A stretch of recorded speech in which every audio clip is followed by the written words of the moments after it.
Hi ಎಲ್ಲರಿಗೂ ನಮಸ್ಕಾರ. ಇವತ್ತು ಬುಧವಾರ ನಾನು ಬೆಳಗಿನ ತಿಂಡಿ ಮುಗಿಸಿ ಬೇಗ ಕೆಲಸ ಎಲ್ಲ ಮುಗಿಸ್ಬಿಟ್ಟು ಬ್ಲೌಸ್ ಇತ್ತು ಸ್ಟಿಚ್ ಮಾಡೋದು. ಸೊ ಬ್ಲೌಸ್ನ ಸ್ಟಿಚ್ ಮಾಡೋಣ ಅಂತ ಹೋಗಿದ್ದೆ. ನೆನ್ನೆ ಈ ಆರಿ ವರ್ಕ್ ಬ್ಲೌಸ್ನ ತೊಗೊಂಡು ಬಂದಿದ್ದೆ. ವರ್ಕ್ ಮಾಡಿರೋ ಬ್ಲೌಸ್ ಇದು. ಈ ಬ್ಲೌಸ್ ಕಾಸ್ಟ್ ಬಂದು 2600 ರುಪೀಸ್ ವರ್ಕ್ ಕೊಟ್ಟಿದ್ದೆ. ಸ್ಯಾರಿ ಬಂದು ಒಂಥರ ಬ್ಲೂ ಮತ್ತು ಪರ್ಪಲಿಶ್ ಮಿಕ್ಸ್ ಬರುತ್ತೆ. ಸೊ ಬ್ಲೂ ಕಲರು ಮತ್ತು ಕಾಂಟ್ರಾಸ್ಟ್ ಪರ್ಪಲ್ ಮತ್ತು ಗೋಲ್ಡ್ ಕಲರಲ್ಲಿ ಇವರು ಈ ರೀತಿ ವರ್ಕ್ ಮಾಡಿದ್ದಾರೆ. ಬ್ಯಾಕಲ್ಲಿ ಕ್ಲೋಸ್ ನೆಕ್ ಪಾಟ್ ನೆಕ್ ಬರುತ್ತೆ. ಫ್ರಂಟಲ್ಲಿ ಮಾಮೂಲಿ ರೌಂಡ್ ನೆಕ್ಗೆ ಫ್ರಂಟ್ ಒಂದು ಸೈಡ್ ಮಾತ್ರ ವರ್ಕ್ ಮಾಡ್ತಾರೆ. ಸ್ಲೀವ್ಸ್ಗೆ ಸೈಡಲ್ಲಿ ಬಾರ್ಡರ್ ಕೊಟ್ಟು ಅಲ್ಲಲ್ಲಿ ಬುಟ್ಟ ಕೊಟ್ಟಿದ್ದಾರೆ. ಸೊ ಆ ಬ್ಲೌಸ್ನ ಸ್ಟಿಚ್ ಮಾಡಿ ಮನೆಗೆ ಬರೋಷ್ಟರಲ್ಲಿ ನಾನು 4 ಗಂಟೆ ಆಗಿಬಿಟ್ಟಿತ್ತು. ಸೊ ವರಮಹಾಲಕ್ಷ್ಮಿ ಹಬ್ಬಕ್ಕೆ ಇಲ್ಲಿ ಕರ್ಜೂರಕಾಯಿ ಮಾಡ್ಕೊಳ್ಳೋಣ ಅಂತ ಕಡಲೆ ಬೀಜ ಹುರ್ಕೋತಾ ಇದ್ದೀನಿ. ಸ್ಟವ್ ಹಚ್ಚಿ ಇಲ್ಲಿ ಬಾಣಲಿ ಬಿಸಿ ಆದಮೇಲೆ ನಾನಿಲ್ಲಿ 1 ಲೋಟ ಅಷ್ಟು ಕಡಲೆ ಬೀಜ ತೊಗೊಂಡಿದ್ದೀನಿ. ನಾನು ದೊಡ್ಡ ಮೀಡಿಯಮ್ ಸೈಜಲ್ಲಿ 1 ಲೋಟ ತೊಗೊಂಡಿದ್ದೀನಿ. 1 ಪ್ಲೇಟ್ಗೆ ಆಗೋಷ್ಟು ಮಾತ್ರ ಮಾಡ್ಕೊಳ್ಳೋಣ ಅಂತ ನಾವಿಲ್ಲಿ ಒಂದೊಂದು ಪ್ಲೇಟ್ಗೆ ಆಗೋಷ್ಟು ಎಲ್ಲನೂ ಮಾಡ್ಕೋತಾ ಇದ್ದೀವಿ. ಸೊ ಇಲ್ಲಿ ನಾನು ಕಡಲೆ ಬೀಜನ ಈ ರೀತಿ ಸಿಪ್ಪೆ ಸುಲ್ಕೊಳೋವರೆಗೂ, ಅದು ಸಿಪ್ಪೆ ಬಿಡೋಕ್ಕೆ ಸ್ಟಾರ್ಟ್ ಆಗುತ್ತಲ್ಲ ಅದುವರೆಗೂ ಹುರ್ಕೋಬೇಕು. ಕಡಲೆ ಬೀಜ ಚೆನ್ನಾಗಿ ಕ್ರಿಸ್ಪಿಯಾಗಿ ಆಗಬೇಕು. ಆ ರೀತಿ ಹುರ್ಕೊಂಡಾದ್ಮೇಲೆ ಸ್ಟವ್ ಆಫ್ ಮಾಡಿಬಿಟ್ಟು ಕಡಲೆ ಬೀಜ ಸಿಪ್ಪೆನೆಲ್ಲ ತಕ್ಕೋಬೇಕು. ನೋಡಿ ಈಗ ಹುರಿದಿದ್ದಾಗಿದೆ. ಇದನ್ನು ಸಪ್ರೇಟಾಗಿ ಒಂದು ಪ್ಲೇಟಾಗೆಲ್ಲ ಹಾಕ್ಕೊಂಡು ಸ್ವಲ್ಪ ತಣ್ಣಗಾದ್ಮೇಲೆ ಅದು ಸಿಪ್ಪೆ ತಕ್ಕೋಬೇಕು. ನೀಟಾಗಿ ಸಿಪ್ಪೆ ಎಲ್ಲ ತಕ್ಕೊಳ್ಬೇಕು. ಇದಕ್ಕೆ ನಾನಿಲ್ಲಿ ಒಂದು 3/4 ಕಪ್ಪು ಕಡಲೆ ಬೀಜ ತೊಗೊಂಡ್ರೆ ಅಥವಾ 1 ಕಪ್ ಕಡಲೆ ಬೀಜ ತೊಗೊಂಡ್ರೆ ನಾನು ಅದರಲ್ಲಿ 3/4 ಕಪ್ಪಷ್ಟು ಎಳ್ಳು ತೊಗೊಂಡಿದ್ದೀನಿ.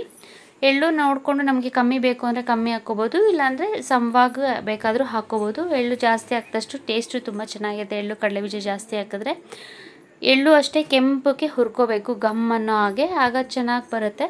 ಸೊ ಈಗ ಎಳ್ಳನ್ನು ಹುರ್ಕೊಂಡಿದ್ದಾಯಿತು. ಎಳ್ಳನ್ನು ನಾವು ಸಪ್ರೇಟಾಗಿ ಒಂದು ಪ್ಲೇಟ್ಗೆ ಹಾಕ್ಕೊಂಡು, ಕಡಲೆಪಪ್ಪು ತುಂಬ ಮೆತ್ತಕ್ಕಿದ್ರೆ ನಾವು ಕಡಲೆಪಪ್ಪನ್ನು ಒಂದು ಸ್ವಲ್ಪ ಸ್ಟವ್ ಏನೋ ಹಚ್ಚಿದಿರೋ ಬಾಣಲಿ ಬಿಸಿ ಇರುತ್ತಲ್ಲ ಆ ಬಿಸಿಗೆ ಹಾಕಿ ಮಾಡ್ಕೋಬೋದು. ಇಲ್ಲಿ ನಾನು ಕಡಲೆಪಪ್ಪು ಕ್ರಿಸ್ಪಿಯಾಗೇ ಇರೋದ್ರಿಂದ ನಾನು ಮೆತ್ತಗೆ ಏನಿಲ್ಲ. ಸೊ ಅದಕ್ಕೆ ಕಡಲೆ ಬೀಜ ಹೊಟ್ಟೆಲ್ಲ ತಕ್ಕೊಂಡು ಒಂದು ಪ್ಲೇಟ್ಗೆ ಹಾಕ್ಕೊಂಡು ಕಡಲೆಪಪ್ಪನ್ನು ಸಹ ನಾನಿಲ್ಲಿ 3/4 ಕಪ್ಪಷ್ಟು ತೊಗೊಂಡಿದ್ದೀನಿ. 3/4 ಕಪ್ಪಷ್ಟು ಕಡಲೆ ಬೀಜ, 3/4 ಕಪ್ಪಷ್ಟು ಕಡಲೆಪಪ್ಪು ತೊಗೊಂಡಿದ್ದೀನಿ ಮತ್ತು ಒಂದು ಅರ್ಧ ಕಪ್ಪಷ್ಟು ನಾನು ಎಳ್ಳು ತೊಗೊಂಡಿದ್ದೀನಿ. ಈ ಮೂರನ್ನು ಪುಡಿ ಮಾಡ್ಕೋತಾ ಇದ್ದೀನಿ. ಇದಕ್ಕೆ ಬೇಕಾದ್ರೆ ನಾವು ಒಂದು 2ರಿಂದ 3 ಏಲಕ್ಕಿನೂ ಹಾಕ್ಕೋಬೋದು. ಏಲಕ್ಕಿ ಹಾಕಿ ನುಣ್ಣಕ್ಕೆ ಪೌಡ್ರ್ ಮಾಡಿ ಇಟ್ಕೊಂಡಿದ್ದೀನಿ. ನೋಡಿ ಈ ರೀತಿ ಪೌಡ್ರ್ ಮಾಡಿ ಇಟ್ಕೊಂಡಿದ್ದೀನಿ ಕರ್ಜೂರಕಾಯಿಗೆ. ಇದಕ್ಕೆ ಈಗ ನಾನಿಲ್ಲಿ ಬೆಲ್ಲ ಪುಡಿ ಮಾಡಿ ಸೇರಿಸ್ಕೋಬೇಕು. ಮತ್ತು ಇಲ್ಲಿ ನಾನು 1 ಚಿಪ್ಪಷ್ಟು ಒಣಕೊಬ್ಬರಿನ ತುರಿದಿಟ್ಕೊಂಡಿದ್ದೆ, ತುರಿದು ಹಾಕ್ಕೋತಾ ಇದ್ದೀನಿ. ನೋಡಿ ನಾನಿಲ್ಲಿ 1 ಕಪ್ಪಷ್ಟು ಬೆಲ್ಲ ಹಾಕ್ಕೋತಾ ಇದ್ದೀನಿ. ಬೆಲ್ಲ ನೋಡಿಕೊಂಡು ಸ್ವೀಟಿಗೆ ನಮಗೆ ಸ್ವಲ್ಪ ಜಾಸ್ತಿ ಬೇಕಂದರೆ ಜಾಸ್ತಿ ಹಾಕ್ಕೋಬೋದು, ಇಲ್ಲಾಂದರೆ ಕಮ್ಮಿನೂ ಹಾಕ್ಕೋಬೋದು. ಕೆಲವರು ಇದಕ್ಕೆ ಸಕ್ಕರೆನೂ ಸಹ ಮಿಕ್ಸ್ ಮಾಡ್ಕೋತಾರೆ. ಸೊ ಈಗ ಬೆಲ್ಲನ ಚೆನ್ನಾಗಿ ಪೌಡ್ರ್ ಮಾಡಿಕೊಂಡು ಅದನ್ನು ಇದಕ್ಕೆ ಮಿಕ್ಸ್ ಮಾಡ್ಕೋತಾ ಇದ್ದೀನಿ. ಈಗ ಕರ್ಜೂರಕಾಯಿ ಮಾಡೋಕ್ಕೆ ಹಿಟ್ಟು ರೆಡಿಯಾಗಿದೆ. ಹಿಟ್ಟು ರೆಡಿ ಆದಮೇಲೆ ಇದಕ್ಕೆ ನಾನೀಗ ಮೈದಾ ಹಿಟ್ಟನ್ನು ಕಲಿಸ್ಕೋಬೇಕು. ಕರ್ಜೂರಕಾಯಿ ಮಾಡ್ಕೊಳ್ಳೋಕ್ಕೆ ಮೈದಾ ಹಿಟ್ಟನ್ನು ನಾನಿಲ್ಲಿ ಒಂದು ಅರ್ಧ kg ಮೈದಾ ಹಿಟ್ಟು ತೊಗೊಂಡಿದ್ದೀನಿ. ಮೈದಾ ಹಿಟ್ಟು ಜೊತೆಗೆ ನಾನು ಯಾವುದೇ ರೀತಿ ಚಿರೋಟಿ ರವೆ ಏನು ಮಿಕ್ಸ್ ಮಾಡಿಲ್ಲ, ಬರೀ ಮೈದಾ ಹಿಟ್ಟನ್ನೇ ಮಿಕ್ಸ್ ಮಾಡ್ಕೋತಾ ಇದ್ದೀನಿ. ಮೈದಾ ಹಿಟ್ಟಿಗೆ ಸ್ವಲ್ಪನೇ ನೀರು ಹಾಕಿ ನಾವು ಸಾಫ್ಟಾಗಿ ಮೀಡಿಯಮ್ ಹದಕ್ಕೆ ಕಲಿಸ್ಕೋಬೇಕು. ತುಂಬ ಸಾಫ್ಟಾಗೂ ಬೇಡ, ತುಂಬ ಗಟ್ಟಿಯಾಗೂ ಕಲಿಸ್ಕೋಬಾರ್ದು, ಮೀಡಿಯಮಾಗಿ ಸಾಫ್ಟಾಗಿ ಕಲಿಸ್ಕೋಬೇಕು. ಸೊ ಆ ರೀತಿ ನಾನಿಲ್ಲಿ ನಾವು ಚಪಾತಿ ಹಿಟ್ಟಾಗಲಿ ಮೈದಾ ಹಿಟ್ಟಾಗಲಿ ಕಲಿಸ್ಕೋಬೇಕಾದ್ರೆ ಒಂದೇ ಸಲ ನೀರು ಹಾಕ್ಕೋಬಾರ್ದು. ಒಂದು ಸ್ವಲ್ಪ ನೀರು ಹಾಕಿ ಕಲಿಸ್ಕೊಂಡು ಸ್ವಲ್ಪನೇ ನೀರು ಹಾಕಿ ಮಿಕ್ಸ್ ಮಾಡ್ಕೋಬೇಕು. ತುಂಬ ನೀರು ಹಾಕ್ಕೊಬಿಟ್ರೆ ಅದು ಸಾಫ್ಟ್ ಆಗಿಬಿಡುತ್ತೆ, ತುಂಬ ಸಾಫ್ಟ್ ಆಗಿಬಿಡುತ್ತೆ. ಸೊ ಅದಕ್ಕೆ ನೋಡಿಕೊಂಡು ಸ್ವಲ್ಪ ನೀರು ಹಾಕಿ ಮಿಕ್ಸ್ ಮಾಡ್ಕೋತಾ ಇದ್ದೀನಿ. ಇದಕ್ಕೆ ನಾವು ಬೇಕಾದರೆ 1 ಸ್ಪೂನಷ್ಟು ಎಣ್ಣೆ ಹಾಕಿನೂ ಸಹ ಮಿಕ್ಸ್ ಮಾಡ್ಕೋಬೋದು. ನಾನಿಲ್ಲಿ ಯಾವುದೇ ರೀತಿ ಎಣ್ಣೆ ಏನೂ ಹಾಕ್ಕೊಂಡಿಲ್ಲ. ಸೊ ಬರೀ ನೀರು ಮತ್ತು ಮೈದಾ, ಒಂದು ಚಿಟಿಕೆ ಉಪ್ಪು ಹಾಕ್ಕೊಂಡ್ರೆ ಟೇಸ್ಟು ತುಂಬ ಚೆನ್ನಾಗಿರುತ್ತೆ ಕರ್ಜೂರಕಾಯಿ. ಸೊ ಅದಕ್ಕೆ ನಾನಿಲ್ಲಿ ಒಂದು ಸ್ವಲ್ಪ ಉಪ್ಪು ಹಾಕ್ಕೊಂಡಿದ್ದೀನಿ. ಉಪ್ಪು ಹಾಕಿ ಮೈದಾ ಹಿಟ್ಟನ್ನು ಮಿಕ್ಸ್ ಮಾಡಿಕೊಂಡು ಹಿಟ್ಟನ್ನು ರೆಡಿ ಮಾಡ್ಕೋತಾ ಇದ್ದೀನಿ. ನೋಡಿ ಈಗ ಹಿಟ್ಟನ್ನು ಕಲಿಸ್ಕೊಂಡಿದ್ದಾಗಿದೆ. ನಾನು ಸ್ವಲ್ಪ ನಾದ್ಕೊಂಡು ಚೆನ್ನಾಗಿ ಮಿಕ್ಸ್ ಮಾಡಿ ಇಟ್ಬಿಡ್ತೀನಿ. ಇದನ್ನೇನು ನೆನೆಸೋದೇನು ಬೇಕಾಗಿಲ್ಲ, ಹಿಟ್ಟನ್ನು ಮಾಡ್ಕೊಂಡು ಹಾಗೆ ಸಹ ನಾವು ಕರ್ಜೂರಕಾಯಿನ ಮಾಡ್ಕೋಬೋದು. ಈಗ ಹಿಟ್ಟನ್ನು ಕಲಿಸ್ಕೊಂಡಿದ್ದಾಗಿದೆ. ತೀಡೋಕ್ಕೆ ನಾನಿಲ್ಲಿ ಕೆಳಗಡೆ ಗಲೀಜಾಗುತ್ತೆ ಅಂತ ಒಂದು ಪೇಪರ್ ಹಾಕ್ಕೊಂಡು ಅದ್ರ ಮೇಲೆ ಮಣೆ ಇಟ್ಕೊಂಡಿದ್ದೀನಿ. ಮಣೆ ಇಟ್ಕೊಂಡು ನಾನು ತೀಡೋಕ್ಕೆ ಲಟ್ಟಣಿಗೆ ತೊಗೊಂಡು ಈಗ ಮೈದಾ ಹಿಟ್ಟಿಗೆ ಒಂಚೂರು ಮೈದಾ ಹಿಟ್ಟನ್ನು ತೊಗೊಂಡಿದ್ದೀನಿ. ಸೊ ಈ ರೀತಿ ಹಿಟ್ಟನ್ನು ಹಾಕ್ಕೊಂಡು ಮೀಡಿಯಮ್ ಸೈಜಲ್ಲಿ ಹಿಟ್ಟನ್ನು ತೊಗೊಂಡು ನಾನಿಲ್ಲಿ ತೀಡ್ಕೋತಾ ಇದ್ದೀನಿ. ತುಂಬ ಮಂದಕ್ಕೆ ತೀಡ್ಕೋಬಾರ್ದು, ತೆಳ್ಳಕ್ಕೆ ತೀಡ್ಕೋಬೇಕು. ಇಲ್ಲಿ ನಾನು ನನ್ನ ಸಿಸ್ಟರ್ ಇಬ್ಬರು ಸೇರಿ ಮಾಡ್ಕೋತಾ ಇದ್ದೀವಿ. ಒಬ್ಬರು ತೀಡೋದು, ಒಬ್ಬರು ಫಿಲ್ ಮಾಡಿ ಕರ್ಜೂರಕಾಯಿನ ಮಾಡ್ಕೊಂಡ್ರೆ ಬೇಗ ಆಗುತ್ತೆ ಅಂತ. ಇಬ್ಬರು ಸೇರಿ ಖರ್ಜೂರಕಾಯಿ ಚಕ್ಲಿ ರವೆ ಉಂಡೆ ಎಲ್ಲ ಮಾಡ್ಕೋತಾ ಇದ್ದೀವಿ. ಸೊ ಇವತ್ತು ಖರ್ಜೂರಕಾಯಿ ಮತ್ತು ಚಕ್ಲಿ ಮಾಡ್ಕೊಳ್ಳೋಣ ಅಂತ ನಾವು ಇವತ್ತು ಖರ್ಜೂರಕಾಯಿ ಮಾಡ್ಕೋತಾ ಇದ್ದೀವಿ. ಈ ರೀತಿ ತೆಳ್ಳಗೆ ತಿಡಿ ಹಿಟ್ಟನ್ನು ನಾವು ಒಂದ್ಸರಿ ಯಾವಾಗ್ಲೂ ಹಿಟ್ಟು ಕಲ್ಸೋಕ್ಕೆ ಮುಂಚೆ ಜಡಿ ಇಟ್ಕೊಂಡು ಹಿಟ್ಟು ಕಲಸಿದ್ರೆ ಒಳ್ಳೆಯದು. ಅಂಗಡಿಯಿಂದ ತಂದಾಗ ಏನಾದರೂ ಇದ್ದರೆ ಅದು ಜಡಿ ಹಿಡ್ದಾಗ ಬಂದುಬಿಡುತ್ತೆ. ಇಲ್ಲಾಂದರೆ ಒಂದೊಂದ್ಸರಿ ಜಡಿ ಹಿಡ್ದಿಲ್ಲ ಅಂದರೆ ಅದರಲ್ಲಿ ಒಂದೊಂದ್ಸರಿ ಏನಾದರೂ ಮಿಕ್ಸ್ ಆಗಿಬಿಟ್ಟಿರುತ್ತೆ, ಹುಳ ಎಲ್ಲ ಇರುತ್ತೆ. ಸೊ ಅದಕ್ಕೆ ಒಂದ್ಸರಿ ಜಡಿ ಇಟ್ಕೊಂಡು ನಾವು ಹಿಟ್ಟನ್ನು ಮಿಕ್ಸ್ ಮಾಡ್ಕೋಬೇಕು.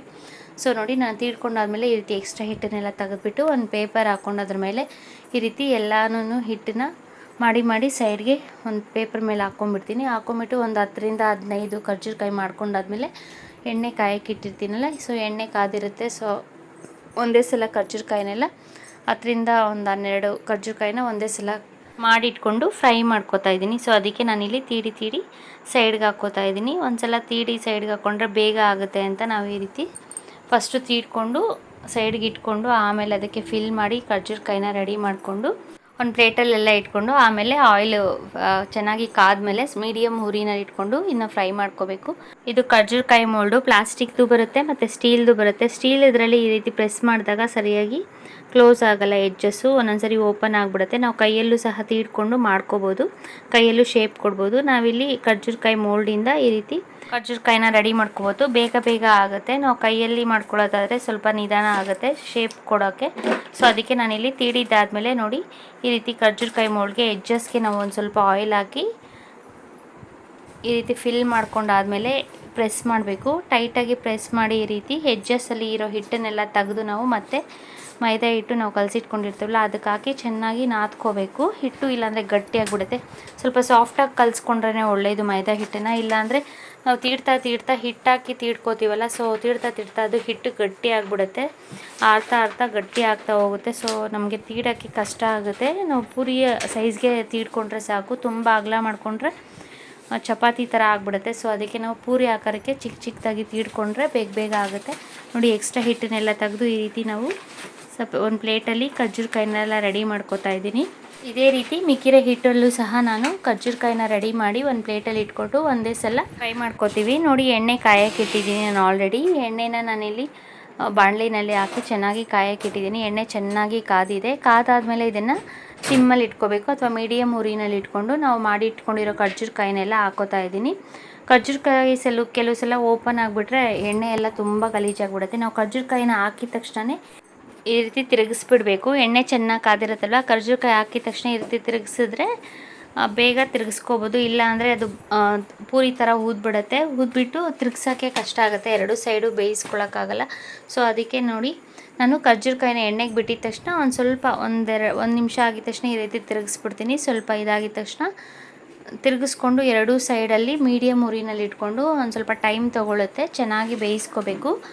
ಚೆನ್ನಾಗಿ ಬ್ರೌನ್ ಕಲರ್ ಬರೋವರೆಗೂ ಚೆನ್ನಾಗಿ ಬೇಯಿಸ್ಕೋಬೇಕು. ಮೇಲೆ ಕ್ರಿಸ್ಪಿಯಾಗಿರಬೇಕು, ಒಳಗಡೆ ಸಾಫ್ಟಾಗಿರುತ್ತೆ. ತಿಂದರೆ ಅಷ್ಟು ಚೆನ್ನಾಗಿರುತ್ತೆ ಖರ್ಜೂರಕಾಯಿ.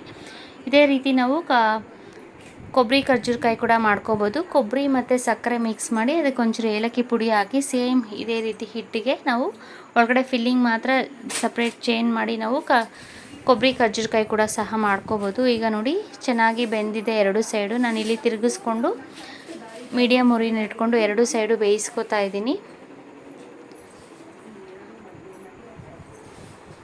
ಸೊ ಈಗ ಖರ್ಜೂರಕಾಯಿ ನೋಡಿ ಈ ರೀತಿ ಕಲರ್ ಬಂದು ಚೆನ್ನಾಗಿ ಬೆಂದಿದೆ. ಈ ರೀತಿ ಬೆಂದರೆ ಎತ್ತಬೇಕು, ಇಲ್ಲಾಂದರೆ ಅದು ಬೇಗ ಎತ್ಬಿಟ್ರೆ ಹಸಿಯಾಗೇ ಇರುತ್ತೆ ಹಿಟ್ಟು. ಸೊ ಎರಡೂ ಸೈಡು ಚೆನ್ನಾಗಿ ಸಿಮ್ಮಲ್ಲಿ ಇಟ್ಕೊಂಡು ಬೇಯಿಸ್ಕೊಂಡಾದ್ಮೇಲೆ ಖರ್ಜೂರಕಾಯಿ ರೆಡಿಯಾಗಿದೆ. ಇದೇ ರೀತಿ ನಾನು ಮಾಡಿ ಇಟ್ಕೊಂಡಿರೋ ಖರ್ಜೂರಕಾಯಿನೆಲ್ಲ ಫ್ರೈ ಮಾಡ್ಕೋತಾ ಇದ್ದೀನಿ. ಈಗ ಒಂದು ಸರಿ ಮಾಡ್ಕೊಂಡಾದ್ಮೇಲೆ ಇನ್ನೊಂದು ಬ್ಯಾಚ್ ನಾವು ಮಾಡಿ ಇಟ್ಕೊಂಡಿರೋ ಖರ್ಜೂರಕಾಯಿನೆಲ್ಲ ಫ್ರೈ ಮಾಡ್ಕೋತಾ ಇದ್ದೀನಿ. ಇದನ್ನು ಸೇಮ್ ಪ್ರೊಸೀಜರಲ್ಲಿ ನಾವು ಮೀಡಿಯಮ್ ಉರಿನಲ್ಲೇ ಇಟ್ಕೊಂಡು ಬೇಯಿಸ್ಕೋಬೇಕು. ಈಗ ನೋಡಿ ನಾನು ತೀಡಿ ಸೈಡ್ಗೆ ಹಾಕಿದ್ದೀನಿ. ಅದರಲ್ಲಿ ಫಿಲ್ ಮಾಡಿಕೊಂಡು ನಾವು ಖರ್ಜೂರಕಾಯಿನ ರೆಡಿ ಮಾಡ್ಕೋಬೇಕು. ಹಿಟ್ಟನ್ನು ತೀಡಿ ಸೈಡ್ಗೆ ಇಟ್ಕೊಂಡಿರೋದ್ರಲ್ಲಿ. ಸೊ ಈಗ ಖರ್ಜೂರಕಾಯಿ ರೆಡಿಯಾಗಿದೆ. ಒಂದು ಡಬ್ಬದಲ್ಲಿ ಹಾಕಿ ಸ್ಟೋರ್ ಮಾಡಿ ಇಟ್ಕೊಬೇಕು. ಸ್ವಲ್ಪ ಬಿಸಿ ಆರಿದ್ಮೇಲೆ ಸ್ಟೋರ್ ಮಾಡಿ ಇಟ್ಕೊಂಡ್ರೆ ಒಳ್ಳೆಯದು. ಇಲ್ಲಾಂದರೆ ಮೆತ್ತಗೆ ಆಗ್ಬಿಡುತ್ತೆ ಬಿಸಿನೆಲ್ಲ ಹಾಗೆ ಡಬ್ಬಕ್ಕಾಗಿ ಇಟ್ಬಿಟ್ರೆ. ಈಗ ಇಲ್ಲಿ ಚಕ್ಲಿ ಹಿಟ್ಟನ್ನು ಮಾಡಿ ಇಟ್ಕೊಂಡಿರೋ ಹಿಟ್ಟನ್ನು ನಾನಿಲ್ಲಿ ಕಲಿಸ್ಕೋತಾ ಇದ್ದೀವಿ. ಹಿಟ್ಟಿಗೆ ನಾವು ಇಲ್ಲಿ ಒಂದು ಸ್ವಲ್ಪ ತುಪ್ಪ ಮತ್ತು ಅಥವಾ ತುಪ್ಪ ಬದಲು ಬೆಣ್ಣೆನೂ ಸಹ ಹಾಕೋಬೋದು. ಮತ್ತು ಬಿಸಿ ಆಯಿಲ್ ಹಾಕ್ಕೊಂಡ್ರೆ ನಾನಿಲ್ಲಿ 1 kg ಚಕ್ಲಿ ಹಿಟ್ಟನ್ನು ತೊಗೊಂಡಿದ್ದೀನಿ. 1 kg ಚಕ್ಲಿ ಹಿಟ್ಟಿಗೆ 1 ಹಿಡಿಯಷ್ಟು ಜೀರಿಗೆ ಮತ್ತು 1 ಹಿಡಿಯಷ್ಟು ಎಳ್ಳು, ಬಿಳಿ ಎಳ್ಳು ಅಥವಾ ಕರಿ ಎಳ್ಳನ್ನು ಹಾಕಿ ಮಿಕ್ಸ್ ಮಾಡಿದ್ರೆ ಟೇಸ್ಟ್ ತುಂಬ ಚೆನ್ನಾಗಿರುತ್ತೆ. ಈ ಚಕ್ಲಿ ಹಿಟ್ಟನ್ನು ನಾವು 1 ವರ್ಷ ಅಥವಾ 2 ವರ್ಷ ಕೂಡ ಸ್ಟೋರ್ ಮಾಡಿ ಇಟ್ಕೋಬೋದು. ಮಾಡಿ ಇಟ್ಕೊಂಡ್ಬಿಟ್ರೆ ನಾವಿಲ್ಲಿ 2 kgಯಷ್ಟು ಅಕ್ಕಿನ ಚೆನ್ನಾಗಿ ತೊಳೆದು ಒಣಗಿಸ್ಕೊಂಡು ಅದಕ್ಕೆ ಅರ್ಧ kgಯಷ್ಟು ಕಡಲೆಪಪ್ಪು ಮತ್ತು ಅರ್ಧ kgಯಷ್ಟು ಉದ್ದಿನಬೇಳೆ ಹಾಕ್ಕೊಂಡು ಒಣಮೆಣಸಿನ್ಕಾಯಿ ಹಾಕಿ ಹಿಟ್ಟನ್ನು ಮಿಷಿನ್ಗೆ ಹಾಕಿಸ್ಕೊಂಬಂದಿದ್ದೀವಿ. ಸೊ ಚಕ್ಲಿ ಹಿಟ್ಟು ಚೆನ್ನಾಗಿರುತ್ತೆ. ಈ ಚಕ್ಲಿ ಹಿಟ್ಟು ನಾವು ಮನೆಯಲ್ಲೇ ಮಾಡಿಟ್ಕೊಂಡಿರೋದ್ರಿಂದ ಎಷ್ಟು ದಿನ ಬೇಕಾದ್ರೂ ಸ್ಟೋರ್ ಮಾಡಿ ಇಟ್ಕೋಬೋದು. ಹುಳ ಏನು ಬೀಳಲ್ಲ. ಒಣಮೆಣಸಿನ್ಕಾಯಿ ಹಾಕಿರೋದ್ರಿಂದ ನಾವು ಫ್ರಿಜ್ಜಲ್ಲಿ ಇಟ್ಬಿಟ್ರೆ 1 ವರ್ಷದವರೆಗೂ ಏನೂ ಆಗೋಲ್ಲ. ಅಷ್ಟು ಚೆನ್ನಾಗಿರುತ್ತೆ. ನಾವು ಬೇಕಾದಾಗ ಸ್ವಲ್ಪನೇ ಹಿಟ್ಟನ್ನು ತೆಗೆದು ಚಕ್ಲಿನ ಮಾಡ್ಕೋಬೋದು. ಇದರಲ್ಲೇ ಸಹ ನಾವು ನಿಪ್ಪಟ್ಟನ್ನು ಸಹ ಮಾಡ್ಕೋಬೋದು, ಕೋಡ್ಬಳೆಯನ್ನು ಸಹ ಮಾಡ್ಕೋಬೋದು. ಇದಕ್ಕೇ ಸ್ವಲ್ಪ ಚಿರೋಟಿ ರವೆ ಎಲ್ಲ ಮಿಕ್ಸ್ ಮಾಡಿಕೊಂಡ್ರೆ ನಿಪ್ಪಟ್ಟು ಮಾಡ್ಕೋಬೋದು. ಟೇಸ್ಟು ತುಂಬ ಚೆನ್ನಾಗಿರುತ್ತೆ. ನಿಪ್ಪಟ್ಟಿಗೆ ಕಡಲೆಬೀಜ, ಕಡಲೆಪಪ್ಪುನ ಹಾಕಿ ಇದಕ್ಕೆ ಒಂದು ಸ್ವಲ್ಪ ಚಿರೋಟಿ ರವೆನ ಮಿಕ್ಸ್ ಮಾಡಿಕೊಂಡು ನಾವು ಸಹ ಇದೇ ಚಕ್ಲಿ ಹಿಟ್ಟಲ್ಲೇ ನಿಪ್ಪಟ್ಟನ್ನು ಸಹ ಮಾಡ್ಕೋಬೋದು. ಟೇಸ್ಟು ತುಂಬ ಚೆನ್ನಾಗಿ ಬರುತ್ತೆ. ಈಗ ನೋಡಿ, ನಾನಿಲ್ಲಿ 2 ಸ್ಪೂನಷ್ಟು ಬಿಸಿ ಎಣ್ಣೆ ಮತ್ತು 1 ಸ್ಪೂನಷ್ಟು ತುಪ್ಪ ಚೆನ್ನಾಗಿ ಕಾಯಿಸ್ಬಿಟ್ಟು ಹಾಕ್ಕೊಂಡಿದ್ದೀನಿ. ಮತ್ತು ಒಂದು ಪಾತ್ರೆಯಲ್ಲಿ ಬಿಸಿನೀರು ಕಾಯಿಸಿಟ್ಕೊಂಡಿದ್ದೆ, ಅದನ್ನು ಹಿಟ್ಟಿಗೆ ಹಾಕಿ ರುಚಿಗೆ ತಕ್ಕಷ್ಟು ಉಪ್ಪು ಹಾಕ್ಕೊಂಡು ಚೆನ್ನಾಗಿ ಮಿಕ್ಸ್ ಮಾಡ್ತಾಯಿದ್ದೀನಿ. ಬಿಸಿ ನೀರು ಹಾಕಿರೋದ್ರಿಂದ ನಾವು ಫಸ್ಟು ಒಂದು ಸೌಟು ಅಥವಾ ಸ್ಪೂನ್ ತೊಗೊಂಡು ಮಿಕ್ಸ್ ಮಾಡ್ಕೋಬೇಕು. ಬಿಸಿ ನೀರು ಇರೋದ್ರಿಂದ ಕೈಯಲ್ಲಿ ಮಿಕ್ಸ್ ಮಾಡಿದಾಗ ಕೈಗೆ ಬಿಸಿ ಆಗುತ್ತೆ. ಸೊ ಅದಕ್ಕೆ ನಾವು ಫಸ್ಟು ಒಂದು ಸೌಟು ತೊಗೊಂಡು ಮಿಕ್ಸ್ ಮಾಡಿಕೊಂಡು ಆಮೇಲೆ ಸ್ವಲ್ಪ ತಣ್ಣಗಾದ್ಮೇಲೆ ಚೆನ್ನಾಗಿ ಹಿಟ್ಟು ಜೊತೆ ಮಿಕ್ಸ್ ಆದಮೇಲೆ ನಾವು ಸ್ವಲ್ಪನೇ ನೀರು ಹಾಕಿ ಈ ರೀತಿ ಕೈಯಲ್ಲಿ ಹಿಟ್ಟನ್ನು ಸಾಫ್ಟಾಗಿ ಕಲಿಸ್ಕೋಬೇಕು. ತುಂಬ ಗಟ್ಟಿಯಾಗಬಾರ್ದು. ಗಟ್ಟಿಯಾದಷ್ಟು ಹಿಟ್ಟನ್ನು ನಾವು ಗಟ್ಟಿಯಾಗಿ ಕಲಿಸ್ಕೊಂಬಿಟ್ರೆ ನಾವು ಫ್ರೈ ಮಾಡಬೇಕಾದ್ರೆ ಚಕ್ಲಿ ಎಲ್ಲ ಒಡೆದು ಬಿಡುತ್ತೆ. ಸೊ ಅದಕ್ಕೆ ನಾವು ಹಿಟ್ಟನ್ನು ಚೆನ್ನಾಗಿ ಹದವಾಗಿ ಸಾಫ್ಟಾಗಿ ಕಲಿಸ್ಕೋಬೇಕು. ಒಂದು ಸ್ವಲ್ಪ ಹಾರಿದ್ರು ತಣ್ಣಗಾಗ್ಬಿಟ್ರು ಅದು ಸ್ವಲ್ಪ ಡಿಫ್ರೆನ್ಸ್ ಆದ್ರೂ ಚಕ್ಲಿ ಎಲ್ಲ ಪುಡಿ ಆಗಿಬಿಡುತ್ತೆ. ಸೊ ಅದಕ್ಕೆ ನೋಡಿಕೊಂಡು ಸ್ವಲ್ಪನೇ ನೀರು ಹಾಕಿ ನಾವು ಸಾಫ್ಟಾಗಿ ಇದನ್ನು ಕಲಸಿಟ್ಕೋಬೇಕು. ನಾವು ತುಪ್ಪ ಹಾಕೋ ಬದಲು ಇಲ್ಲಿ ಬೆಣ್ಣೆ ಕೂಡ ಹಾಕೋಬೋದು. ಟೇಸ್ಟ್ ಇನ್ನೂ ಚೆನ್ನಾಗಿರುತ್ತೆ ತುಪ್ಪಕ್ಕಿಂತ. ನಾವಿಲ್ಲಿ ತುಪ್ಪ ಹಾಕ್ಕೊಂಡಿದ್ದೀವಿ. ಎಣ್ಣೆ ಮತ್ತು ತುಪ್ಪ ಎರಡನ್ನೂ ಹಾಫ್ ಹಾಕ್ಕೊಂಡಿದ್ದೀವಿ ಮಿಕ್ಸ್ ಮಾಡಿ. ನಾವು ಕಾಯಿಸೋ ನೀರು ಹಾಕೋದ್ರಿಂದ ಸಾಫ್ಟಾಗಿ ಆಗುತ್ತೆ. ನೋಡಿ, ಈಗ ಹಿಟ್ಟನ್ನು ಸಾಫ್ಟಾಗಿ ಕಲಸಿಟ್ಕೊಂಡಿದ್ದಾಯಿತು. ಹಿಟ್ಟನ್ನು ಕಲಸಿಟ್ಕೊಂಡಾದ್ಮೇಲೆ ಈ ರೀತಿ ಚಕ್ಲಿ ಒರಳು ತೊಗೊಂಡು ಈ ಚಕ್ಲಿ ಒಳಗೆ ಒಂದು ಸ್ವಲ್ಪ ನೀರನ್ನು ಒಳಗಡೆ ಎಲ್ಲ ಹಾಕ್ಕೊಂಡು ಈ ರೀತಿ ನೋಡಿ ಒಂದು ಹೋಲ್ದು ನಾನು ಚಕ್ಲಿ ಪ್ಲೇಟನ್ನು ಹಾಕ್ಕೊಂಡಿದ್ದೀನಿ. ಹಾಕ್ಕೊಂಡು ಈ ರೀತಿ ಹಿಟ್ಟನ್ನು ಫಿಲ್ ಮಾಡಿಕೊಂಡು ಇದು ಬಂದು ಮೇಲೆ ತಿರುಗಿಸೋದು ಬರುತ್ತಲ್ಲ ಆ ರೀತಿ ಇದು ಚಕ್ಲಿ ಒರೊಳಗೆ ನಾವು ಹಿಟ್ಟನ್ನು ಫಿಲ್ ಮಾಡ್ಕೊಂಡಾದ್ಮೇಲೆ ಕ್ಯಾಪನ್ನು ಚೆನ್ನಾಗಿ ಟೈಟ್ ಮಾಡಿಕೊಂಡು ಒಂದು ವೈಟ್ ಪೇಪರು ಅಥವಾ ಒಂದು ಆಯಿಲ್ ಪೇಪರ್ ಬರುತ್ತಲ್ಲ ಅದ್ರ ಮೇಲೆ ಈ ರೀತಿ ಚಕ್ಲಿನ ತಿರುಗಿಸ್ಕೊತಾ ನಾವು ಈ ರೀತಿ ಶೇಪಲ್ಲಿ ಚಕ್ಲಿನ ಮಾಡ್ಕೋಬೇಕು. ನಾವು ಚಿಕ್ಕದಾಗಾದರೂ ಮಾಡ್ಕೋಬೋದು. ನಮಗೆ ಪ್ಲೇಟಿಗೆ ಬೇಕಾಗಿರುತ್ತೆ. ಸ್ವಲ್ಪ ದೊಡ್ಡದಾಗಿ ಮಾಡಿಕೊಂಡ್ರೆ ಚೆನ್ನಾಗಿರುತ್ತೆ. ಸೇಮ್ ಅದೇ ಪ್ರೊಸೀಜರಲ್ಲಿ ನಾನಿಲ್ಲಿ ವೈಟ್ ಪೇಪರ್ ತೊಗೊಂಡಿದ್ದೀನಿ. ಎಣ್ಣೆ ನಾವು ಖರ್ಜೂರಕಾಯಿ ಕರೆದಿಟ್ಕೊಂಡಿದ್ವಲ್ಲ, ಸೊ ಅದೇ ಎಣ್ಣೆನಲ್ಲೇ ನಾನಿಲ್ಲಿ ಚಕ್ಲಿ ಮಾಡ್ಕೋತಾ ಇದ್ದೀವಿ. ನೋಡಿ, ಈ ರೀತಿ ಫಸ್ಟು ನಾವು ಎಲ್ಲ ನೀಟಾಗಿ ಒಂದು 2-3 ಪೇಪರ್ ಮೇಲೆ ಅಥವಾ ಆಯಿಲ್ ಪೇಪರ್ ಮೇಲೆ ಇಲ್ಲ ಬಟರ್ ಪೇಪರ್ ಇದ್ರೂ ಚೆನ್ನಾಗಿರುತ್ತೆ. ಫಸ್ಟು ಚಕ್ಲಿಗಳನ್ನೆಲ್ಲ ಒತ್ಕೊಂಡಾದ್ಮೇಲೆ ಒಂದೇ ಸಲ ಎಣ್ಣೆನಲ್ಲಿ ಹಾಕ್ಬಿಟ್ಟು ಈ ರೀತಿ 2 ಸೈಡು ಬೇಯೋ ಹಾಗೆ ಮೀಡಿಯಮ್ ಉರಿನಲ್ಲಿ ಇಟ್ಕೊಂಡು ಬೇಯಿಸ್ಕೋಬೇಕು. ಚಕ್ಲಿನ ಹಾಕಿದ ತಕ್ಷಣ ತಿರುಗಿಸ್ಬಾರ್ದು. ಒಂದು ಸ್ವಲ್ಪ ಹೊತ್ತು ಆದಮೇಲೆ ತಿರುಗಿಸ್ಕೋಬೇಕು. ಇಲ್ಲಾಂದರೆ ಚಕ್ಲಿನ ಹಾಕಿದ ತಕ್ಷಣ ತಿರುಗಿಸಿದ್ರೆ ಚಕ್ಲಿ ಎಲ್ಲ ಪುಡಿ ಆಗಿಬಿಡುತ್ತೆ. ಸೊ ಮತ್ತು ಹಿಟ್ಟು ಹಾರೋಕ್ಕೆ ಬಿಡಬಾರ್ದು. ನಾವು ಕಲಸಿರೋ ಹಿಟ್ಟು ಅದರ ಮೇಲೆ ಒಂದು ಬಟ್ಟೆ ಅಥವಾ ಒಂದು ಪ್ಲೇಟ್ ಮುಚ್ಚಿಟ್ಟಿರಬೇಕು. ನಮಗೇನಾದರೂ ಹಿಟ್ಟು ಗಟ್ಟಿಯಾಗಿ ಪುಡಿ ಆಗ್ತಾಯಿದ್ರೆ ನಾವು ಫ್ರೈ ಮಾಡ್ಬೇಕಾದ್ರೆ ಅದಕ್ಕೆ ಇನ್ನೊಂದು ಸ್ವಲ್ಪ ಬಿಸಿ ನೀರು ಹಾಕಿ ಕಲಸಿ ಸಾಫ್ಟಾಗಿ ಕಲಿಸ್ಕೊಂಡ್ರೆ ಚಕ್ಲಿ ಚೆನ್ನಾಗಿ ಬರುತ್ತೆ. ಸೊ ಈ ರೀತಿ ಹಬ್ಬಕ್ಕೆ ನಾವು ಈಸಿಯಾಗಿ ಮನೆಯಲ್ಲಿ ಚಕ್ಲಿ ಹಿಟ್ಟು ರೆಡಿ ಇದ್ದರೆ ಬೇಗ ಚಕ್ಲಿನ ಮಾಡ್ಕೋಬೋದು. ಇನ್ಸ್ಟೆಂಟಾಗೂ ಸಹ ನಾವು ಅಕ್ಕಿ ಹಿಟ್ಟು ಮತ್ತು ಬೆಣ್ಣೆ ಹಾಕ್ಬಿಟ್ಟು ಅದಕ್ಕೆ ಒಂದು ಸ್ವಲ್ಪ ಉಪ್ಪು ಖಾರ ಮಿಕ್ಸ್ ಮಾಡಿ ಒಂಚೂರು ಕಡಲೆಪಪ್ಪನ ಪುಡಿ ಮಾಡಿ ನಾವು ಅದನ್ನು ಸಹ ಇನ್ಸ್ಟೆಂಟಾಗಿ ಚಕ್ಲಿನ ಮಾಡ್ಕೋಬೋದು. ಈ ರೀತಿ ಚಕ್ಲಿ ಪುಡಿನ ಮಾಡಿಟ್ಕೊಂಡ್ರೆ ನಾವು ಬೇಕಾದಾಗ ನಮಗೇನಾದರೂ ಸ್ನ್ಯಾಕ್ಸ್ ತಿನ್ನಬೇಕು ಅನಿಸಿದಾಗ ಆವತ್ತು ಚಕ್ಲಿ ಹಿಟ್ಟನ್ನು ತೆಗೆದು ಮಿಕ್ಸ್ ಮಾಡಿ ನಾವು ಇನ್ಸ್ಟೆಂಟಾಗಿ ಚಕ್ಲಿನ ಮಾಡ್ಕೋಬೋದು.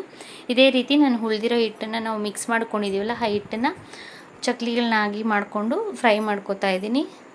ಸೊ ಈ ರೀತಿ ಹಬ್ಬಕ್ಕೆ ನಾವು ವರಮಹಾಲಕ್ಷ್ಮಿ ಹಬ್ಬಕ್ಕೆ ಖರ್ಜೂರಕಾಯಿ ಮತ್ತು ಚಕ್ಲಿನ ಮಾಡಿಟ್ಕೊಂಡಿದ್ದೀವಿ. ಸ್ವಲ್ಪ ಒಂದೊಂದು ಪ್ಲೇಟ್ಗೆ ಆಗೋಷ್ಟು ಚಕ್ಲಿ ಮತ್ತು ಖರ್ಜೂರಕಾಯಿನ ಮಾಡಿಟ್ಕೊಂಡಿದ್ದೀವಿ. ಮಿಕ್ಕಿರೋ ಚಕ್ಲಿ ಪುಡಿನ ನಾವು ಒಂದು ಡಬ್ಬದಲ್ಲಿ ಅಥವಾ ಒಂದು ಕವರಲ್ಲಿ ಸ್ಟೋರ್ ಮಾಡಿ ಫ್ರಿಜ್ಜಲ್ಲಿ ಇಟ್ಬಿಟ್ರೆ ನಾವು ಬೇಕಾದಾಗ ಚಕ್ಲಿನ ಮಾಡ್ಕೋಬೋದು. ಈ ರೀತಿ ನಾವು ಸಿಂಪಲ್ಲಾಗಿ ಚಕ್ಲಿ ಮತ್ತು ಖರ್ಜೂರಕಾಯಿನ ಈಸಿಯಾಗಿ ಮನೆಯಲ್ಲೇ ಮಾಡ್ಕೋಬೋದು ಹಬ್ಬಕ್ಕೆ. ಸೊ ನೆಕ್ಸ್ಟ್ ಡೇ ಮಾರ್ನಿಂಗು ಇವತ್ತು ಗುರುವಾರ ಬೆಳಗ್ಗೆ ತಿಂಡಿಗೆ ನಾನಿಲ್ಲಿ ಬೀನ್ಸು, ಕ್ಯಾರೆಟು ಮತ್ತು ಕ್ಯಾಪ್ಸಿಕಮ್ಮು ಮತ್ತು ಒಂದು ಸ್ವಲ್ಪ ಬೆಳ್ಳುಳ್ಳಿನ ಕಟ್ ಮಾಡಿ ಇಟ್ಕೊಂಡಿದ್ದೀನಿ. ಇದು ಶೆಜ್ವಾನ್ ಸಾಸು. ಇದನ್ನು ಮಾಡಿ ನಾನು ಒಂದು 15 ದಿವಸ ಆಯಿತು ಫ್ರಿಜ್ಜಲ್ಲಿ ಇಟ್ಬಿಟ್ಟಿದ್ದೆ. ಸೊ ನಾವು ಬರೀ ಆಯಿಲಲ್ಲೇ ಸಾಸ್ ಮಾಡೋದ್ರಿಂದ ನಾವು 1 ತಿಂಗಳವರೆಗೂ ಸ್ಟೋರ್ ಮಾಡಿ ಇಟ್ಕೋಬೋದು, ಏನೂ ಆಗೋಲ್ಲ ಫ್ರಿಜ್ಜಲ್ಲಿ. ಒಂಚೂರು ನೀರೇನು ಹಾಕಿರಲ್ವಲ್ಲ, ಸೊ ಅದಕ್ಕೆ ನಾವು ಸ್ಟೋರ್ ಮಾಡಿ ಇಟ್ಕೊಂಡಿದ್ದೆ. ಈಗ ನಾನು ಸ್ಟವ್ ಹಚ್ಚಿ ಬಾಣಲಿ ಇಟ್ಕೊಂಡು ನಾನಿಲ್ಲಿ ಒಂದು ಸ್ವಲ್ಪ ಆಯಿಲ್ ಹಾಕ್ಕೊಂಡಿದ್ದೀನಿ. 1 ಟೇಬಲ್ ಸ್ಪೂನು ಅಥವಾ 2 ಟೇಬಲ್ ಸ್ಪೂನ್ ಎಣ್ಣೆ ಹಾಕ್ಕೊಂಡಿದ್ದೀನಿ. ಇದಕ್ಕೆ ನಾನಿಲ್ಲಿ ಕಟ್ ಮಾಡಿ ಇಟ್ಕೊಂಡಿರೋ ಬೆಳ್ಳುಳ್ಳಿನ ಹಾಕ್ಕೋತಾ ಇದ್ದೀನಿ. ಬೆಳ್ಳುಳ್ಳಿನ ಸಣ್ಣ ಸಣ್ಣದಾಗಿ ಕಟ್ ಮಾಡಿ ಇಟ್ಕೊಂಡಿದ್ದೆ. ಅದನ್ನು ಒಂದು ಸ್ವಲ್ಪ ಫ್ರೈ ಆದಮೇಲೆ ಇದಕ್ಕೆ ನಾನಿಲ್ಲಿ 1.5 ಈರುಳ್ಳಿ, ಒಂದು ದಪ್ಪ ಈರುಳ್ಳಿನ ಸಣ್ಣ ಸಣ್ಣದಾಗಿ ಕಟ್ ಮಾಡಿಕೊಂಡು ಅದನ್ನು ಹಾಕಿ ಸ್ವಲ್ಪ ಬ್ರೌನ್ ಕಲರ್ ಆಗೋವರೆಗೂ ಫ್ರೈ ಮಾಡಿಕೊಂಡು ಇದಕ್ಕೆ ನಾನಿಲ್ಲಿ ತರಕಾರಿ ಹಾಕ್ಕೊಂಡಿದ್ದೀನಿ. ನಾವು ಬಟಾಣಿ ಇದ್ದರೆ ಬಟಾಣಿನೂ ಹಾಕ್ಕೋಬೋದು. ನಾನಿಲ್ಲಿ ಬೀನ್ಸು, ಕ್ಯಾರೆಟು ಮತ್ತು ಕ್ಯಾಪ್ಸಿಕಮ್ ಹಾಕಿ ಸ್ವಲ್ಪ ಫ್ರೈ ಮಾಡ್ಕೋತಾ ಇದ್ದೀನಿ. ಸ್ವಲ್ಪ ಕ್ರಂಚಿ ಆಗಿದ್ರೇ ಚೆನ್ನಾಗಿರುತ್ತೆ ಫ್ರೈಡ್ ರೈಸ್ಗೆ. ಸೊ ಅದುವರೆಗೂ ನಾನಿಲ್ಲಿ ಒಂದು ಸ್ವಲ್ಪ ಉಪ್ಪು ಹಾಕಿ ಫ್ರೈ ಮಾಡ್ಕೋತಾ ಇದ್ದೀನಿ ತರಕಾರಿಗೆ. ಈಗ ತರಕಾರಿ ಎಲ್ಲ ಫ್ರೈ ಆದಮೇಲೆ ನಾನಿಲ್ಲಿ ಮಾಡಿಟ್ಕೊಂಡಿರೋ ಶೆಜ್ವಾನ್ ಸಾಸನ್ನು ಹಾಕ್ಕೋತಾ ಇದ್ದೀನಿ. ನಾನು ಒಂದು 2 ರಿಂದ 3 ಸ್ಪೂನಷ್ಟು ಶೆಜ್ವಾನ್ ಸಾಸನ್ನು ಹಾಕಿ ಚೆನ್ನಾಗಿ ಮಿಕ್ಸ್ ಮಾಡ್ತಾಯಿದ್ದೀನಿ. ತರಕಾರಿ ಜೊತೆ ಮಿಕ್ಸ್ ಮಾಡ್ಕೋಬೇಕು. ಇದು ಒಂದು ಸ್ವಲ್ಪ ಫ್ರೈ ಆಗಬೇಕು ತರಕಾರಿ ಜೊತೆ, ಅದುವರೆಗೂ ನಾವಿಲ್ಲಿ ಚೆನ್ನಾಗಿ ಮಿಕ್ಸ್ ಮಾಡಿ ಇದಕ್ಕೆ ಎಕ್ಸ್ಟ್ರಾ ನೀವು ಆಯಿಲ್ ಏನು ಬೇಕಾಗಲ್ಲ. ಆಲ್ರೆಡಿ ಶೆಜ್ವಾನ್ ಸಾಸಲ್ಲಿ ಎಣ್ಣೆ ಇರೋದ್ರಿಂದ ನಾವು ಹಾಕ್ಕೊಂಡಿರೋ ಎಣ್ಣೆನೇ ಸಾಕು. ಫ್ರೈ ಆದಮೇಲೆ ಈಗ ನೋಡಿ ಸ್ವಲ್ಪ ನಾನು ಗೊಜ್ಜನ್ನು ತೆಗೆದಿಟ್ಟು ಅನ್ನ ಸ್ವಲ್ಪ ತಟ್ಟೆನಲ್ಲಿ ಹಾಕಿ ಆರಕ್ಕಿಟ್ಟಿದ್ದೆ. ಸ್ವಲ್ಪ ಮೆತ್ತಗಾಗ್ಬಿಟ್ಟಿತ್ತು. ಸೊ ತಣ್ಣಗಾದಮೇಲೆ ಅನ್ನನ ಮಿಕ್ಸ್ ಮಾಡಿದ್ರೆ ಅದು ಉದುರಾಗಿ ಆಗುತ್ತೆ. ಸೊ ನೋಡಿ ಈಗ ಮಿಕ್ಸ್ ಮಾಡಿದ್ದೀನಿ. So schezwan fried rice ready ಆಗಿದೆ, ವೆಜಿಟೇಬಲ್ ಫ್ರೈಡ್ ರೈಸು.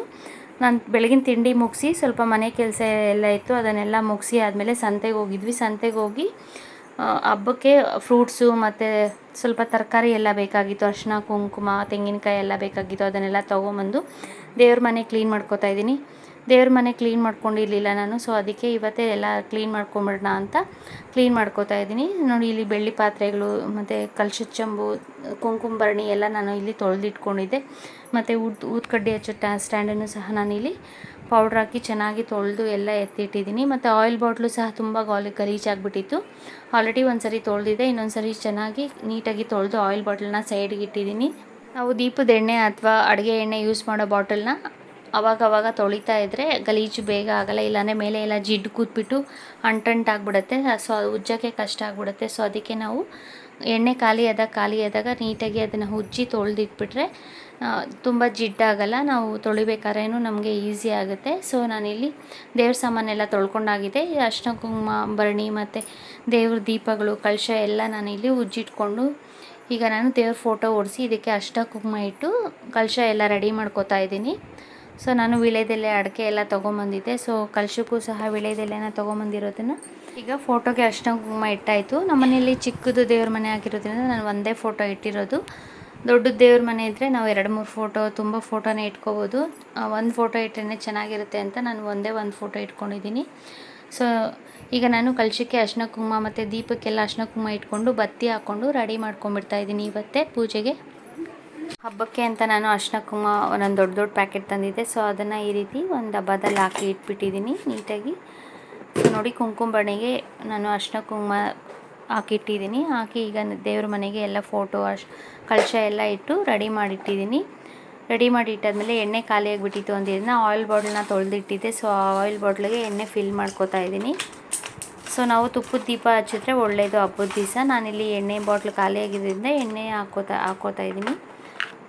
ಸೊ ಈಗ ದೇವ್ರ ಮನೆ ಎಲ್ಲ ರೆಡಿ ಮಾಡಿ ಇಟ್ಕೊಂಡಿದ್ದೀನಿ. ಮೊನ್ನೆನೇ ನಾನು ಹಿತ್ತಾಳೆ ಸಾಮಾನೆಲ್ಲ ಪಾತ್ರೆಗಳು ಉಜ್ಜಬೇಕಾದ್ರೇ ಎಲ್ಲ ತೊಳೆದು ಇಟ್ಬಿಟ್ಟಿದ್ದೀನಿ. ದೇವ್ರದ್ದು ದೀಪ ಮತ್ತು ಬಿಂದಿಗೆ ಎಲ್ಲ ತೊಳೆದಿಟ್ಟಿದ್ದೀನಿ ರೆಡಿ ಮಾಡಿ. ಸೊ ಈಗ ಒಂದ್ಸಲ ಸುಮ್ಮನೆ ತೊಳ್ಕೊಂಡು ಅದನ್ನು ಕ್ಲೀನ್ ಮಾಡ್ಕೊಂಡ್ರೆ ಆಯಿತು. ಈಗ ಇವತ್ತು ನಾನು ರವೆ ಉಂಡೆ ಮಾಡ್ಕೊಳ್ಳೋಣ ಅಂತ ರವೆ ಉಂಡೆ ಮಾಡ್ಕೋತಾ ಇದ್ದೀವಿ. ಇದಕ್ಕೆ ಸ್ಟವ್ ಹಚ್ಚಿ ಬಾಣಲಿ ಇಟ್ಕೊಂಡು ನಾನಿಲ್ಲಿ 1 kg ಅಷ್ಟು ಮೀಡಿಯಮ್ ರವೆ ತೊಗೊಂಡಿದ್ದೀನಿ. ಇದಕ್ಕೆ ನಾವು ಬೇಕಾದ್ರೆ ಚಿರೋಟಿ ರವೆನಲ್ಲೂ ಸಹ ನಾವು ಮಾಡ್ಕೋಬೋದು. ರವೆ ಉಂಡೆ ಚೆನ್ನಾಗೇ ಬರುತ್ತೆ. ಸೊ ಇದಕ್ಕೆ ನಾನಿಲ್ಲಿ 1 ರಿಂದ 2 ಸ್ಪೂನಷ್ಟು ತುಪ್ಪ ಹಾಕ್ಬಿಟ್ಟು ಚೆನ್ನಾಗಿ ರವೆನ ಫಸ್ಟು ಫ್ರೈ ಮಾಡಿಕೊಂಡು ಒಂದು ಬಾಟ್ಲಿಗೆ ಹಾಕೋತಾ ಇದ್ದೀವಿ. ಇದನ್ನು ಮೀಡಿಯಮ್ ಉರಿನಲ್ಲಿ ಇಟ್ಕೊಂಡು ಫ್ರೈ ಮಾಡಬೇಕು. ಕೈ ಆಡಿಸ್ತಾನೆ ಇರಬೇಕು. ಯಾವುದೇ ಕಾರಣಕ್ಕೂ ಕೈ ಆಡಿಸೋದು ನಿಲ್ಲಿಸಬಾರ್ದು. ನಿಲ್ಲಿಸಿದ್ರೆ ರವೆ ಎಲ್ಲ ಬೇಗ ಸೀದ್ಬಿಡುತ್ತೆ.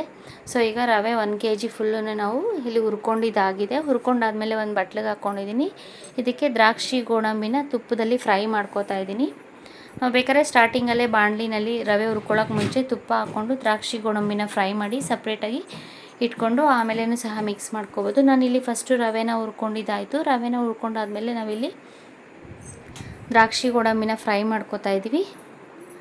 ಸೊ ನೋಡಿ ನಾನು ಫಸ್ಟು ಗೋಡಂಬಿನ ಫ್ರೈ ಮಾಡ್ಕೊಂಡಿದ್ದೀನಿ. ಗೋಡಂಬಿನ ಫ್ರೈ ಮಾಡ್ಕೊಂಡಾದ್ಮೇಲೆ ದ್ರಾಕ್ಷಿನ ಫ್ರೈ ಮಾಡ್ಕೊತಾ ಇದ್ದೀವಿ. ಸೊ ರವೆ ಉಂಡೆಗೆ ಸ್ವಲ್ಪ ದ್ರಾಕ್ಷಿ ಗೋಡಂಬಿ ಜಾಸ್ತಿ ಹಾಕಿದ್ರೆ ಚೆನ್ನಾಗಿರುತ್ತೆ. ಇದಕ್ಕೆ ಬೇಕಾದ್ರೆ ಬಾದಾಮಿ ಪಿಸ್ತಾನು ಸಹ ಹಾಕ್ಕೋಬೋದು, ಟೇಸ್ಟು ತುಂಬ ಚೆನ್ನಾಗಿರುತ್ತೆ. ಸೊ ತುಪ್ಪ ಚೆನ್ನಾಗಿ ಕಾದಿರೋದ್ರಿಂದ ನಾವು ದ್ರಾಕ್ಷಿ ಹಾಕಿದ ತಕ್ಷಣ ಬೇಗ ಫ್ರೈ ಆಗಿಬಿಡುತ್ತೆ. ಸೊ ನಾವು ಫ್ರೈ ಮಾಡ್ಕೊಂಡಿರೋ ದ್ರಾಕ್ಷಿ ಮತ್ತು ಗೋಡಂಬಿ ಮತ್ತು ಆ ತುಪ್ಪ ಇರುತ್ತಲ್ಲ, ಆ ತುಪ್ಪನ ರವೆ ಜೊತೆ ಹಾಕಿ ಮಿಕ್ಸ್ ಮಾಡ್ಕೊಬಿಡ್ತಾಯಿದ್ದೆ. ಇಲ್ಲಿ 2-3 ಚಿಪ್ಪಷ್ಟು ನಾನು ಒಣ ಕೊಬ್ಬರಿನ ತೊಗೊಂಡು ಮಿಕ್ಸಿ ಜಾರ್ಗೆ ಹಾಕ್ಕೊಂಡು ನುಣ್ಣಗೆ ಪೌಡ್ರ್ ಮಾಡ್ಕೊಂಡಿದ್ದೀವಿ. ನಾವು ತುರಿದು ಹಾಕ್ಕೊಂಡ್ರೂ ಸಹ ಚೆನ್ನಾಗಿರುತ್ತೆ. ಈಗ ಇದಕ್ಕೆ ನಾನಿಲ್ಲಿ ಒಂದು 4-5 ಏಲಕ್ಕಿನ ಒಂದು ಸ್ವಲ್ಪ ಸಕ್ಕರೆ ಹಾಕಿ ಮಿಕ್ಸಿ ಜಾರ್ಗೆ ಪುಡಿ ಮಾಡಿಕೊಂಡು ಹಿಟ್ಟಿಗೆ ಹಾಕ್ಕೋತಾ ಇದ್ದೀನಿ, ರವೆ ಉಂಡೆ ಮಾಡ್ಕೊಳ್ಳೋದಕ್ಕೆ ಎಲ್ಲ. ಈಗ ರವೆ ಜೊತೆ ಎಲ್ಲ ಮಿಕ್ಸ್ ಮಾಡಿಬಿಟ್ಟು ನಾನು ಮತ್ತೆ ಬಾಣಲಿಗೆ ಹಾಕ್ಬಿಟ್ಟು ಒಂದು ಸ್ವಲ್ಪ ಬಿಸಿ ಮಾಡ್ತಾಯಿದ್ದೀನಿ. ಬಿಸಿ ಮಾಡಿ ಇದಕ್ಕೆ ನಾನಿಲ್ಲಿ ಅರ್ಧ kg ಸಕ್ಕರೆ ಹಾಕ್ಕೊಂಡಿದ್ದೀನಿ. ನಾವು 1 kg ಮೀಡಿಯಮ್ ರವೆ ತೊಗೊಂಡಿದ್ದೀವಿ. ಸೊ ಅದಕ್ಕೆ ಅರ್ಧ kg ಅಥವಾ 3/4 kg ಸಕ್ಕರೆ ಹಾಕ್ಕೊಂಡ್ರೆ ಸರಿ ಹೋಗುತ್ತೆ. ಸೊ ನಾವಿಲ್ಲಿ ಅರ್ಧಕ್ಕಿಂತ ಒಂದು ಲೋಟ ಎಕ್ಸ್ಟ್ರಾ ಹಾಕ್ಕೊಂಡು ನಾನಿಲ್ಲಿ ಮಿಕ್ಸ್ ಮಾಡ್ಕೊಂಡಿದ್ದೀನಿ. ಸಕ್ಕರೆನ ನಾವು ಸ್ಟವ್ ಮೇಲಿಟ್ಟು ಮಿಕ್ಸ್ ಮಾಡಿ ಅದಕ್ಕೆ ಒಂದು ಸ್ವಲ್ಪ ಹಾಲು ಹಾಕಿ, ನಾನಿಲ್ಲಿ ಅರ್ಧ ಲೀಟ್ರ್ ಹಾಲು ತೊಗೊಂಡಿದ್ದೆ, ಕಾಯಿಸಿಟ್ಕೊಂಡಿದ್ದೆ. ಅದರಲ್ಲಿ 1 ಲೋಟ ಅಷ್ಟೇ ಮಿಕ್ಕಿದೆ. ಅದನ್ನೆಲ್ಲ ಹಾಕಿ ಚೆನ್ನಾಗಿ ರವೆ ಜೊತೆ ಮಿಕ್ಸ್ ಮಾಡಿ ಸ್ಟವ್ ಮೇಲೇ ಇಟ್ಟು ಮಿಕ್ಸ್ ಮಾಡಿಕೊಂಡು ಈಗ ಕೆಳಗಡೆ ಇಳಿಸ್ಕೊಂಡು ಸ್ವಲ್ಪ ಬೆಚ್ಚಕ್ಕಿರುವಾಗ ಈ ರೀತಿ ಉಂಡೆ ಮಾಡ್ಕೋತಾ ಇದ್ದೀವಿ. ಈ ರೀತಿ ಚೆನ್ನಾಗಿ ಕೈಯಿಂದ ಪ್ರೆಸ್ ಮಾಡಿ ಈ ರೀತಿ ಉಂಡೆ ಮಾಡಿಕೊಂಡು, ಹಾಲಾಕಿರೋದ್ರಿಂದ ನಾವು ಬೇಗ ಉಂಡೆ ಮಾಡ್ಕೋಬೋದು. ಸ್ವಲ್ಪ ಬಿಸಿ ಇದ್ದಾಗಲೇ ಉಂಡೆ ಮಾಡಿಕೊಂಡ್ರೆ ಒಳ್ಳೆಯದು. ಸೊ ಈಗ ರವೆ ಉಂಡೆ ಮಾಡ್ಕೊಂಡಿದ್ದಾಗಿದೆ. ಹಬ್ಬಕ್ಕೆ ಈ ರೀತಿ ನಾವು ಈಸಿಯಾಗಿ ಬೇಗ ಆಗುತ್ತೆ ಈ ಸ್ವೀಟು. ರವೆ ಉಂಡೆ ಗಣೇಶ ಹಬ್ಬಕ್ಕೆ, ವರಮಹಾಲಕ್ಷ್ಮಿ ಹಬ್ಬಕ್ಕೆ ಎಲ್ಲದಕ್ಕೂ ನಾವು ಮಾಡ್ಕೋಬೋದು.